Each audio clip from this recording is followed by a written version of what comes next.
Man, oh man, am I excited. It's a chance to go jeeping in the high country around Ouray, Colorado. Something I've wanted to do for a long time. The particular day that I have is kind of gray, drizzling, and it isn't the perfect day for photography, but it's a great day to get out with my relatives.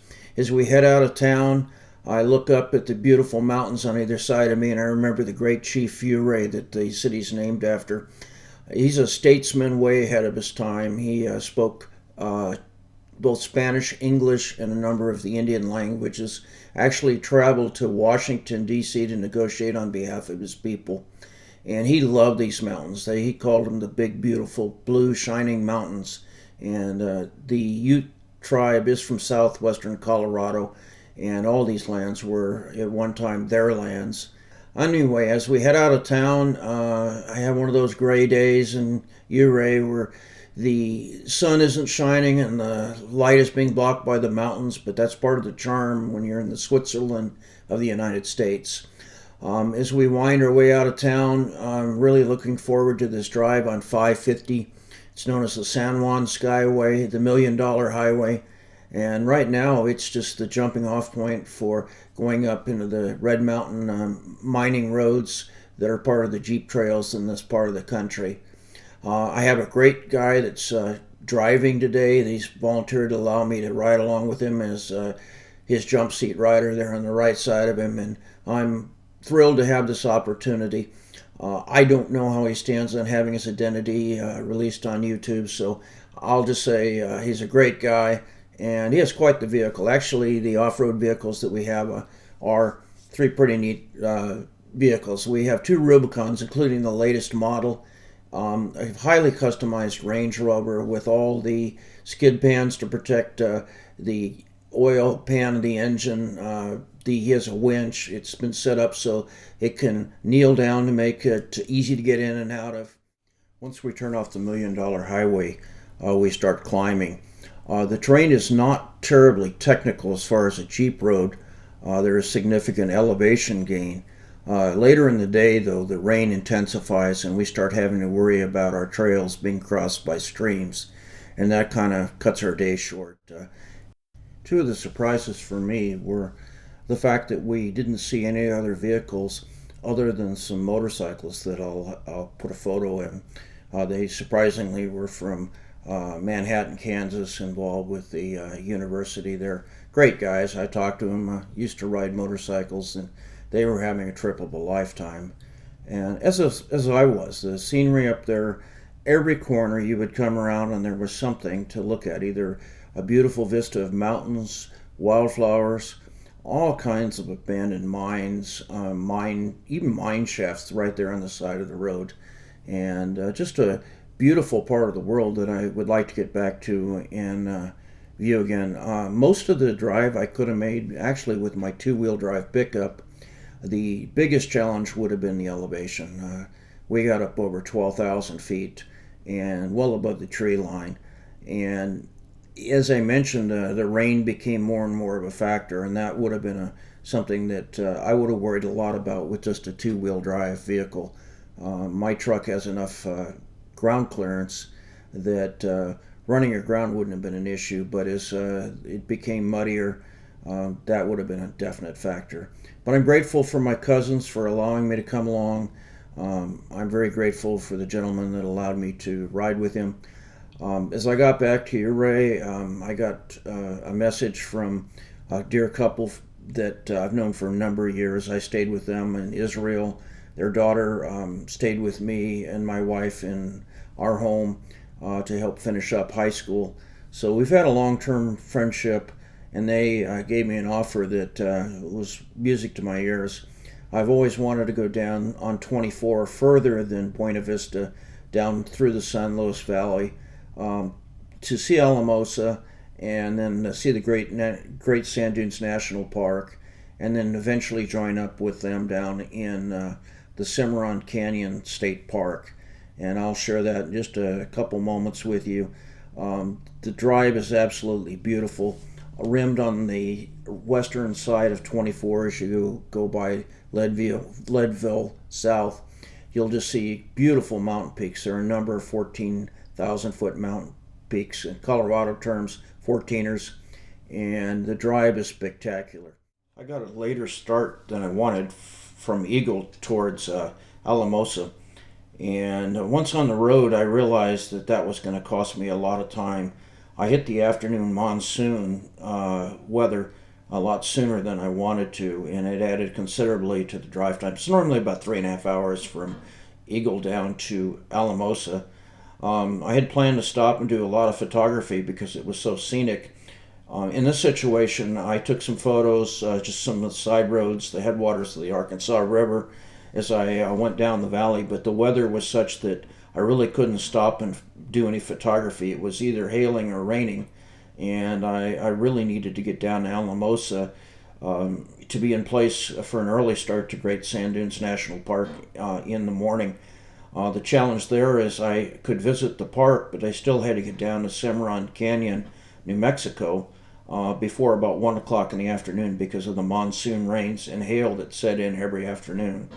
So as you noticed in the pictures I had before, you'll see the showers off in the distant mountains. I have one picture off to the east showing the thunderstorms. And you'll also notice I'll throw in the map showing the beautiful mountains that are on the west side of 24 between Leadville and Buena Vista. There are a lot of 14,000 foot peaks. You'll be able to see that on the map. Beautiful drive. The San Luis Valley history is fascinating. It's been occupied by humans for 11,000 years, represented by the Clovis and Folsom people groups.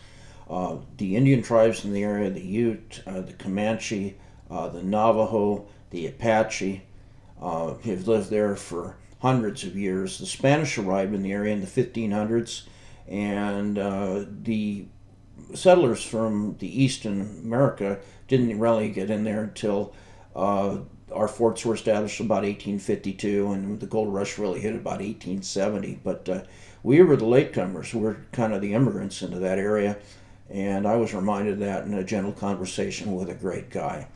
One of the things that I did before I went into the valley is I researched the hotel that I was going to stay at.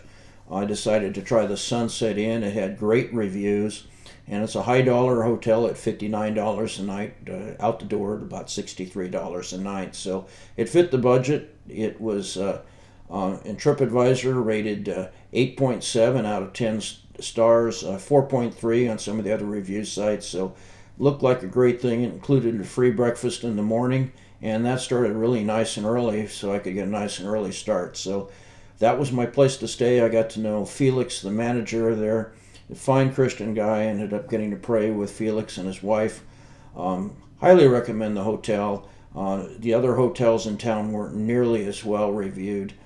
I did my homework on where to stay. When I got there, I talked to Felix, and he recommended a restaurant called Cavello's. That turned out to be a really good surprise. I love the restaurant. I love the hospitality, the friendliness of the people there, and some of the best Mexican food that I've ever had.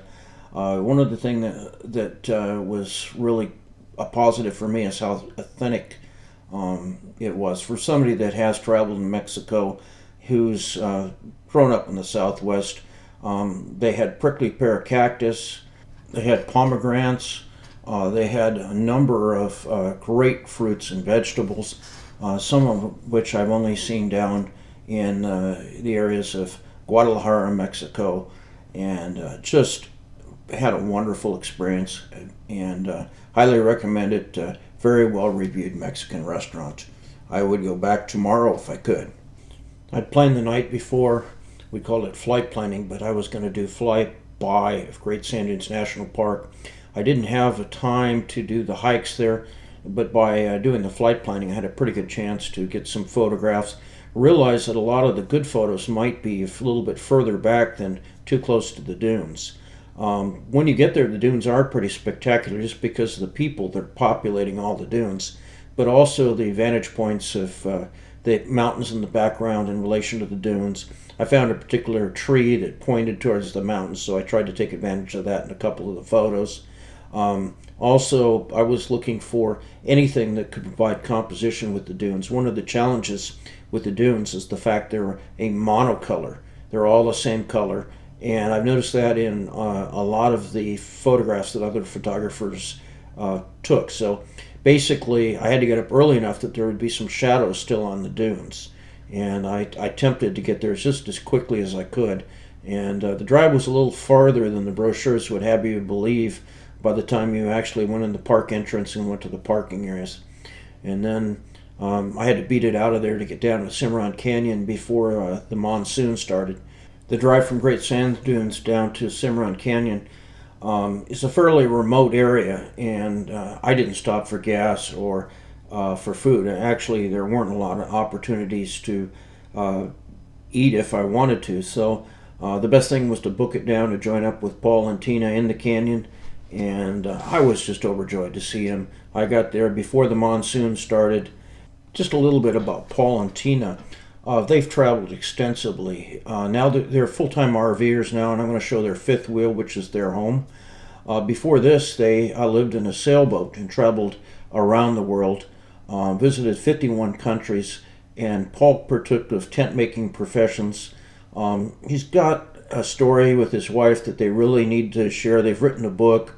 I know that they're just trying to get it proofed and out the door, but it's quite a testimony. I've got, at the beginning of this, some scriptures I threw up there because they intend their time with me to be a respite, just a break, and I needed it.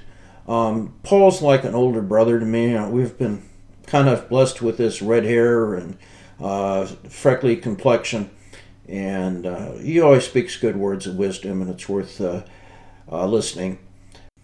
I'm going to be showing some photos of the area near Ponderosa Campground. This part of New Mexico is just absolutely peaceful, beautiful. Little Cimarron Creek that flows down through this area is absolutely beautiful. We did try to get a hike in.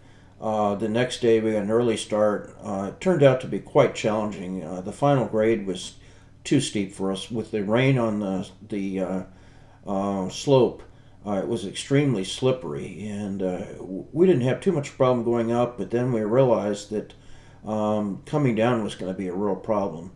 And so we turned around and tried to go down backwards. We tried to do a number of things. The safest way to get down was to actually slide down on our rear ends.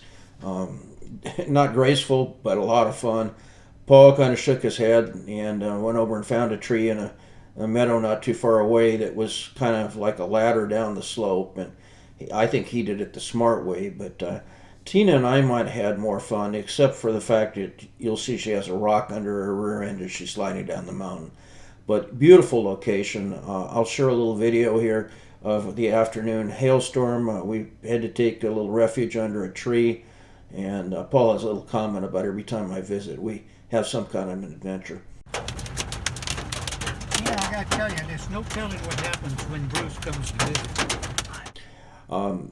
The next morning I left early for St. Louis and tried to make as expeditious of a drive as I could back home.